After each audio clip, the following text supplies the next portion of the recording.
It never gets old. I'm launching my sixth book. I'm sorry, my sixth novel, which is the French Fiasco. I finished writing it uh, last. I finished writing it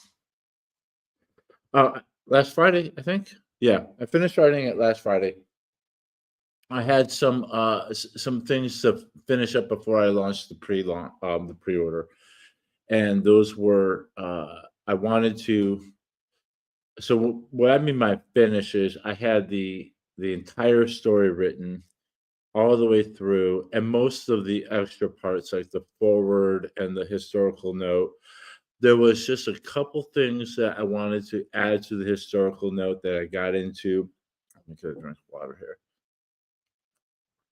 That I wanted to add after I finished the last chapter, which was chapter 37. And then I had to update like my sources. Now, this is most novelists don't do this, but because I do keep my book as close to real history as possible, I do cite my sources so that if you're reading my books and you're enjoying them, or you want to know more about the historical part of it, you can go to the sources, and I have everything that most of the things that I use. I try to anything that was quite substantial in my research, I put in there, so that A, you can check my homework, and B, if you're more interested in any aspect of the story, the historical part, you can see. I'll give you a head start where you can look to see where I got it from. And so, anyway, we're going to talk about all the things that happen next. But first, here's my open I'm working on. I want this to be organic, so this is very informal. But so my name is Cody Siangdal. I'm the author, I'm the author of six novels. The sixth one is slated to come out April 16th. And the reason why is that usually I try to give myself about 3 months for me and my team to edit through everything and to get everything polished up. But I found that KDP, Amazon, doesn't email my Amazon author page followers unless you have at least 60 days of pre-order. And last time I didn't get it. It might be because there was a lot of 19th century German military iconography on the cover, which is the same German iconography that they were still using during World War II, including the bad guys of World War II, which, by the way, ironically, some of it they're still using because it didn't belong to the bad guys of World War II. It belonged to Germany. So, because of that, maybe they never sent an email to my Amazon list. Nor did they put out an email. And what I mean by that is, so I have followers. I have right now, I think, 178 followers on my Amazon author page. And if you want to follow, just go to Amazon, click on my name, and follow this author, and they should give you updates and about when I have something new. But if you really want to stay on top, and here's a plug, go down into the description below, and you'll see there's a sign up for. First of all, there's a link to check out the new book and get on the to get onto the pre-order deal, and it is a deal, and we'll get to that. But you can join my email list. And the reason why I have an email list is that I can't depend on Amazon like I'm telling you right now. Lloyd Elmore Jr. is here, and he says, who's also an author, he says, it is good to have a team, and he knows because he's an author too. He's on Amazon. Yes, I've learned that more and more to be true. It is good to have a team. So when you sign up for an I'm sorry, not email list, but for their Amazon author page, that author has no control over that. We can't even see who signed up. We could only see, and I think you have to have a certain number of people before they even start showing you that. But you can only see how many people are following your author page. And then if you're lucky and you play it all by the right rules with the algorithm and all that, Amazon, when you start a pre-order, Amazon will send an email out to everybody on that pre-order, and I'm sorry, on that list, and say, "Hey, an author you follow." The headline will be, "An author you follow has a new book on pre-order," and you can go and say, "Cody Seingdahl's new book, The French Fiasco, is now available on pre-order." Um, and then, the next thing is that once the book comes out, they'll also put out an email typically that says an author you follow has a new book out. And I can tell you right now, Lloyd's here listening, that every time Lloyd puts out a pre-order or a new book, I get notified. I get an email for it. I didn't get one for my last one. I think part of it was the pre-order wasn't long enough, so we're making sure by going 30 days over, and then also uh, there's no German military 19th century German military iconography like the Iron Cross or the Prussian eagle that might be confused. And it's not even a human. It's not like a human's being like, "Oh no, I'm offended. German bad guys from World War II." It's they've trained their inhuman algorithm to detect things like that. And so it's not that they're I mean, they are suppressing it. I mean, they're still allowing it to be published and all that, but they're being sensitive to people who might take offense to seeing things like that. So, what is a pre-order? Well, pre-order is it's not a pre-sale. Well, that's something I had to learn because it kept calling it pre-sales. It's not a pre-sale. It's a pre-order, meaning that you're ordering it in advance, and you will get it the day it's released. The difference is the money. A pre-sale means that you pay for it up front. A pre-order, you don't pay for it. You're just saying, "I'm buying this when it comes out." So your card, whatever card you have on Amazon, um, won't get charged until the day it comes out. So, by the way, well, we'll get to this, but well, I'll just say right now, the reason why I do pre-orders is it helps get some momentum for the book. So if there is a pre-order does count as a sale as far as the algorithm is concerned. So the more pre-orders I get before it launches, the lower in ranking, and you want low rankings, not high rank. So number one is the best, 100 is not as good, 1 million is pretty much buried. So you want to, a good place to be is, I mean, it's great to be under 100,000. This is all the books they have on Amazon. Um, you typically staying around the 200,000s. Depends on how many books you got. But the idea of doing pre-orders is that it helps boost the book's ranking, so that and the better the ranking, the more people it gets shown to. If that makes any sense. All right, so if you notice, I have trouble speaking. I'll get into that. And get it out of the way. So I have cancer. It's in my lower base of my left tongue, and I'm having surgery tomorrow, which is called a laryngoscopy. Basically, they're gonna knock me out and cut me open and get in there and look at it, get a better view of it. I've had basically a better biopsy than the one I've had.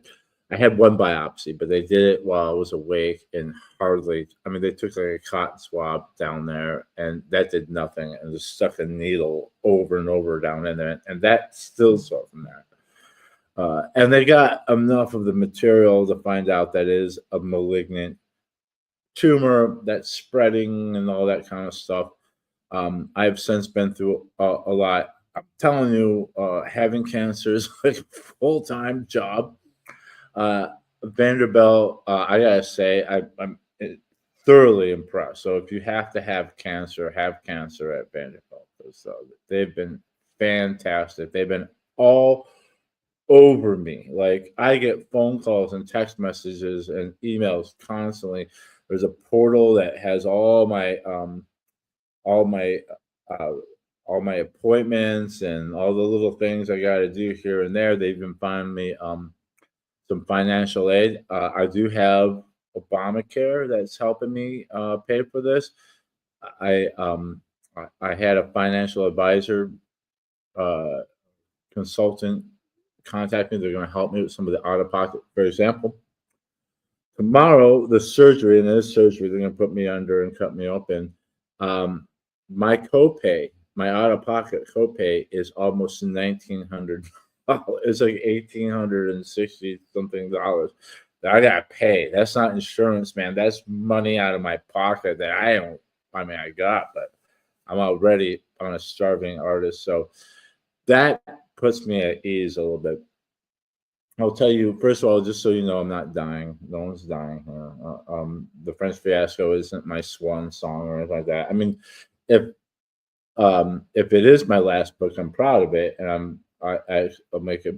You know, I heard one of these writing coaches say, if you knew you were going to die, is the book you're writing right now, would you want that to be your last book? And yeah, I do. It's a great capstone to the series.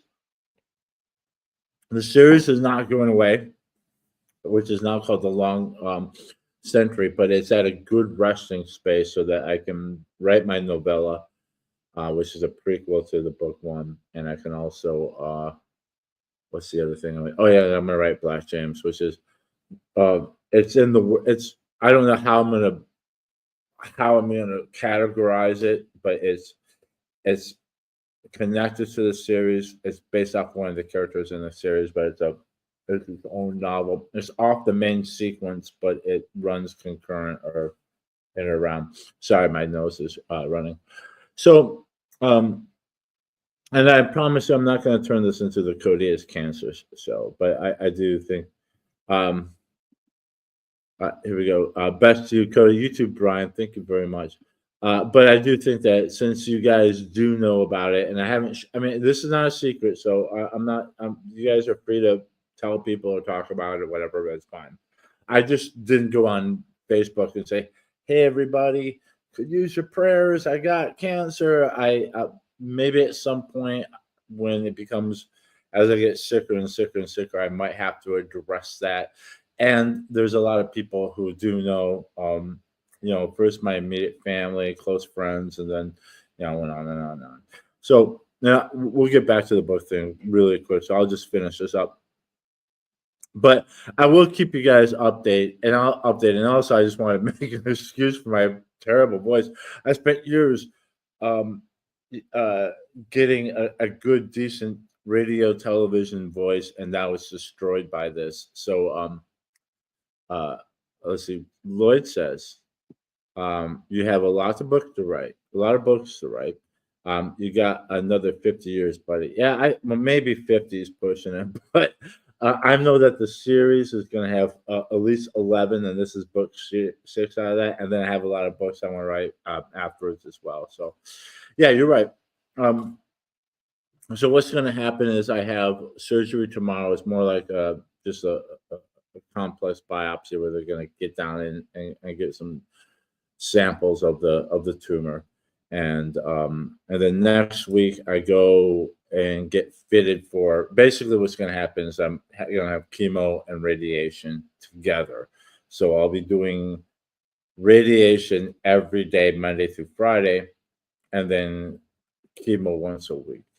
The first, and it's going to do a lot of things to me. I'll probably lose the rest of my hair. I mean, I've already been going bald, so that will probably go.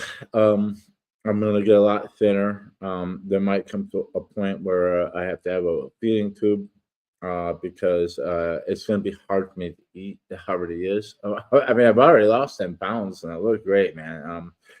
So that's been a great bonus, but I'm probably going to lose a lot more.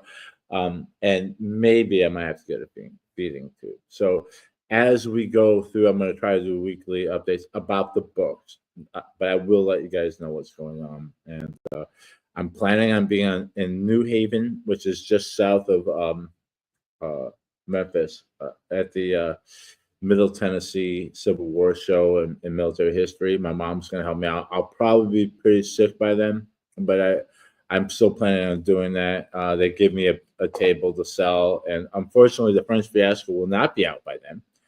But it's always good to get out in front of people and sell books and sign them and talk to people and things like that. And there are people that come every year, and they got the last book and they come the next year. So hopefully they'll be happy with the Prussian Prince. Will be my latest one. I mean, if by miracle I get, it's just not going to happen. I would have to have everything done in by like mid-February, and that's just not enough time. So the date for the pre-order is going to be April 16th, and the reason why is I wanted 90 days, and then I could have started the pre-order a few days ago, but like I said, I wanted to make sure that I had the entire book built. So all the parts are written out, and the entire document, the entire book is now put together. Table of contents, sources, the the acknowledgement, the epithet, all those things, the dedication, and so we're ready to go to start with the editing process. And so I looked up 90 days, and it put the 90 days put it right around like um, right before tax day in America, which is April the 15th. So I mean that kind of sucks because I'm like, I'm already going to be struggling with taxes, and I'm having this out, but I should be done.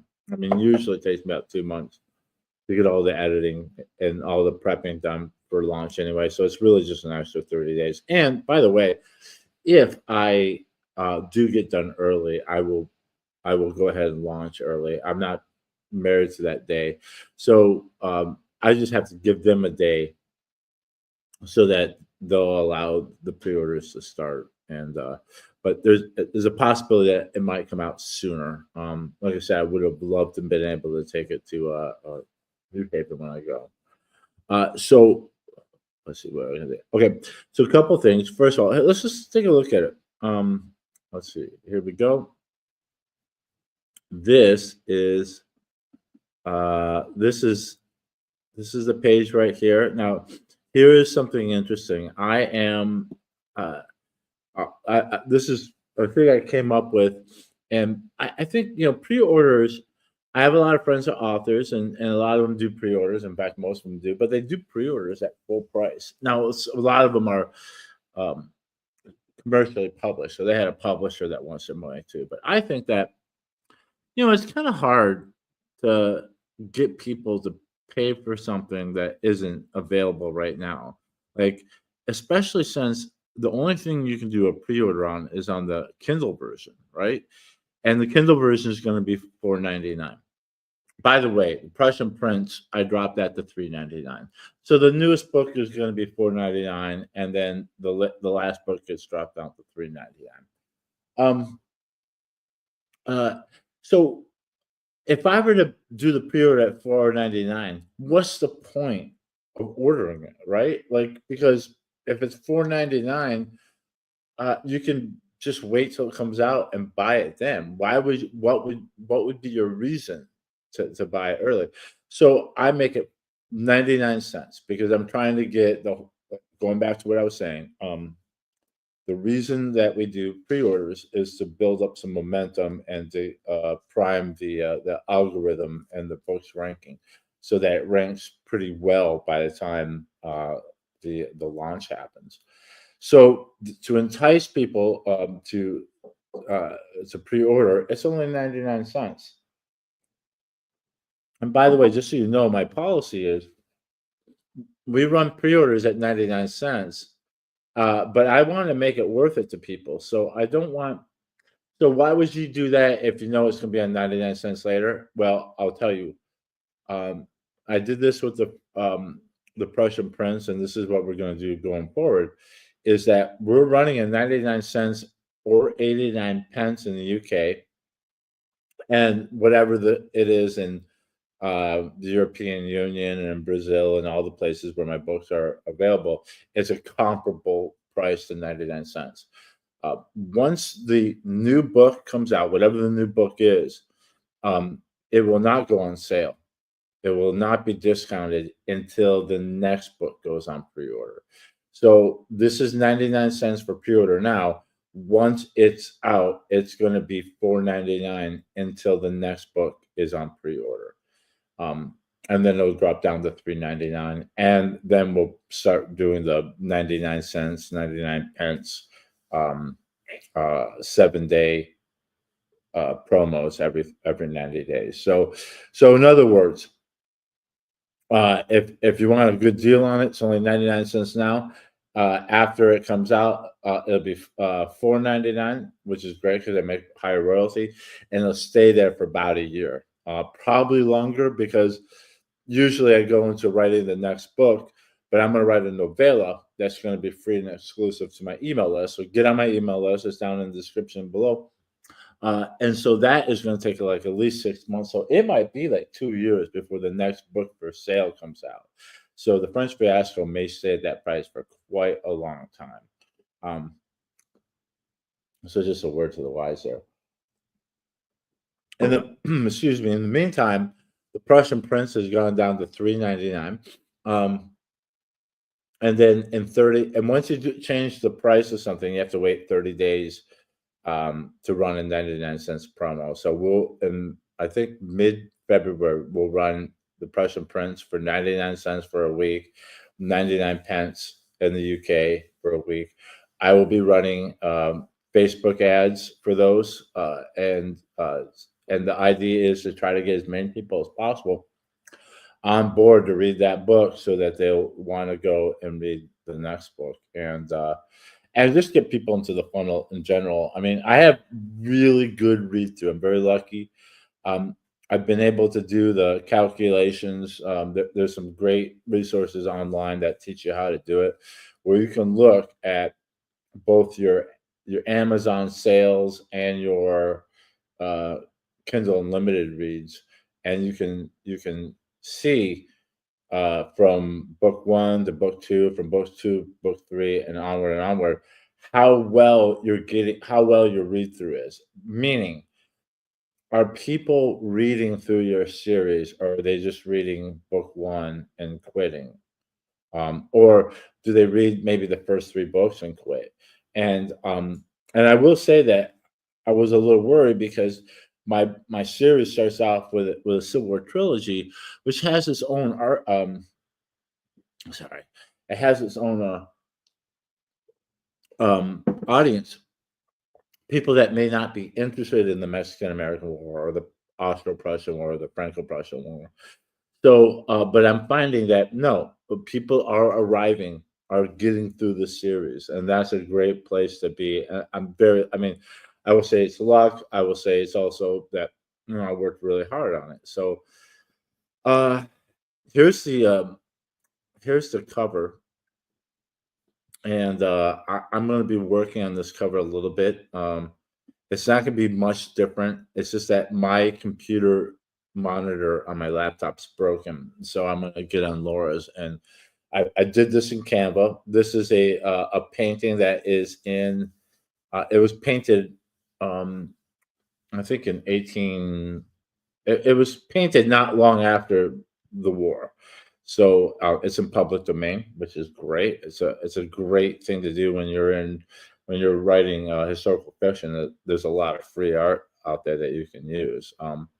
But I'm going to be dressing up, putting some contrast in here. It's hard for me to gauge how it looks, because I don't trust my computer screen. So we'll do some fixing on that, and get that under control. And let's see here. Already, I mean, this ranking is not bad. I'm in the 100,000s. That's pretty good. And look, I'm already ranking 447th in historical European fiction, 888 in military historical fiction, and 1256. Those are pretty good numbers, and that's just on pre-order alone. So we'll see how that does. So what happens next? Let's go through this. So I'm going to remove that. I'm going to show you the inner workings of how I. Well, it says absolutely wonderful cover. Great, because I can't really see. Once again, I'm using other people's work, but I do credit the painting. And what's also really interesting is that there are paintings that I've used in the writing that and I listed them in my sources. Surprisingly, and you'll understand when you read it, it's a book about the Franco-Prussian War, but the book opens up with the execution of Mexican Emperor Maximilian, who was actually a Habsburg. He was actually Austrian. And there's a painting of just before he's executed that a priest comes in to give him his last rites in his cell. And it's a beautiful painting. And the priest is like is crying into his hand. And there's a man kneeling down at the emperor holding his hand. And Maximilian, who's Franz Joseph's little brother, is very tall and graceful, and he's comforting those who are crying around him. It's a beautiful painting. I think I want to get it. Meanwhile, like even at the door, the Mexican soldiers are standing there with reverence, and there's like an officer in a charro suit coming to collect him to bring him to the firing squad. So I literally had that painting up and was writing the chapter one, which starts with that. And you'll understand when you read the story. There's another painting in which uh, uh, Louis Napoleon III, who was the emperor of France at the time, is sitting on a chair outside a little French inn with Otto von Bismarck during the negotiation, as a result of the war. And I won't get into what happens, but I have a chapter that talks about that scene and I love the painting because Louis Napoleon is very sick and both in his heart and physically, and he's a defeated man, and you can see it on his face in the painting. And he knows Bismarck. Bismarck was a ambassador to France for years. Bismarck and Napoleon III had a politically contentious relationship, but a friendly one. They knew each other. Bismarck would have been at multiple balls and state dinners and would have had a friendly relationship with the emperor. And so in the painting, Bismarck he's in his Prussian uniform with the spiked helmet, and he's got his saber and he's got his hands up, and he's listening to his friend who is surrendering, his friend who is bemoaning his situation. And the conqueror, Otto von Bismarck, is listening to him as a friend would, even though he is beaten his friend in a war. So that painting, once again, I wrote that scene to go with that painting because I love the painting so much. So anyway, that's what the cover is. So thank you, Lloyd. The cover will stay the same. It's just I'm gonna just what I'm gonna do is I've it's called I think the effect is called vignette, where it'll darken the bottom and the top so that the words pop out better, and I might play around with the contrast and the color just a little bit. I think it's a little too whitish. I think it just warm it up a little bit, and it should just be fine. So let's go through because there's so much that has to happen in the next 90 days before the book comes out, and I'm constantly adding to this list. I've also taken things away from the list. So let's do this. We're going to stop screen, and then we're going to present and share screen. And let's see, window reminders. Yeah, there it is. Okay. So Laura really has taught me this. Laura is I used to tease her a lot, and hopefully it's going to pop up for you guys too. My joke is that browser can't access your screen. Huh. Okay. Well, it won't let me share that screen for some reason. Let's see if I pulled this screen. No. Okay. What I want to do is show you. Okay, I'm going to try one more time. And if it doesn't work, then I will just tell you what I have on my list. I guess you don't really need to see it. But let's see here. Present, share screen. And let's see, window and reminders. Share. No, won't do it. Okay, we'll go back to. I'll let you look at the. Uh, this is more important anyway, and then I'll just go through all the little things that have to be done between now and launch. So we'll share screen, and we'll go back to. Let's go. The French Fiasco. Hopefully, yep, there it is. Okay, good. All right, so already I have been through a lot of these little details I have to do, but I have this really long list of things that have to happen that I'll be working on. And my biggest fear, I'll tell you this, with the cancer and the treatment, I'm just worried about. They say I'm going to be fatigued, and they say that I'm going to have sometimes some mental fogginess. So I have to somehow hold myself together so that I can get so I'm able to do this work. Okay, so the first thing I'm gonna do is what I call first read through, and this one is very light editing. In fact, I try not to edit too much. I try when basically I've been writing this book now since um, for 10 months. I started March 5th, so a lot has happened since then, and the idea of that first read through is just to read it as if I was reading a novel without doing a whole lot of editing, just to see how the story flows, see if there are things that loose ends that I didn't, things that I started that didn't pay off, or just make sure that the whole story works. Okay. I have read so far all the introductory stuff like the title page and the table of contents and all that. Um, I have a preface that just kind of explains, because a lot of people don't know a lot of 19th century European history, so it kind of just sets the stage, and you can skip it. I even say in the first paragraph, this is to help give you some historical context to what you're about to read. If you already know it or don't care, you can go right to chapter one. In fact, there's a hyperlink if you're reading it as an ebook to go right to chapter one and whatever. But if you want to understand what's happening and what has been going on up to the beginning of this book, I explain it very succinctly. And I also talk about like my use of languages and how some of the military rank works and things like that. So I've read all the introductory stuff, the prologue, I'm sorry, the preface, and the first two chapters. And I gotta say, I'm very happy with it. It's been 10 months since I've seen the first two chapters, and reading them now, I'm very excited. I'm like, wow, I forgot. There's things I forgot about, but I really like.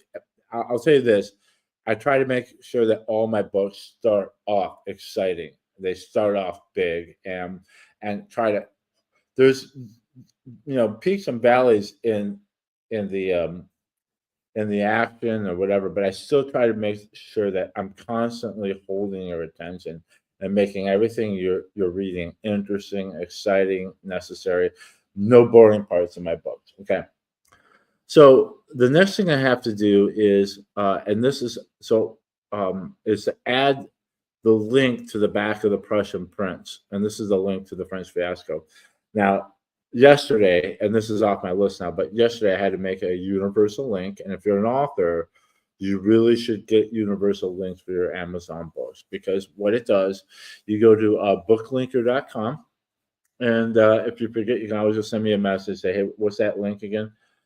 Booklinker.com. Basically, what happens is if I just go to get the link for Amazon.com, well, if you're in Britain or if you're in Japan or Australia, it's going to take you to the American site and not where you can buy the book. But because it's a separate site if you're shopping in the UK or shopping in Canada or shopping in Brazil. So if you go to booklinker.com, you can get a special custom link is universal. So regardless of where the person is in the world, it'll take them to their corresponding uh, Amazon page. So if someone in Britain wants to get the pre-order, they can click that link. It will not take them to Amazon.com. Uh-oh, this is All right, this is hang on one second. Hello, this is Cody. Hi, Megan.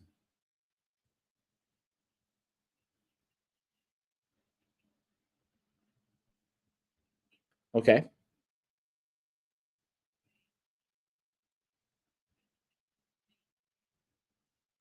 Hey, Megan, can you hold on one? Can you hold on just 1 second? Give me 10 seconds. Hang on, I'll be right back. Okay, that is from my doctor's office. I'm gonna get off right now because it's about my surgery tomorrow. Love you guys. Hang in there, and I'll try to continue this later on. Thank you.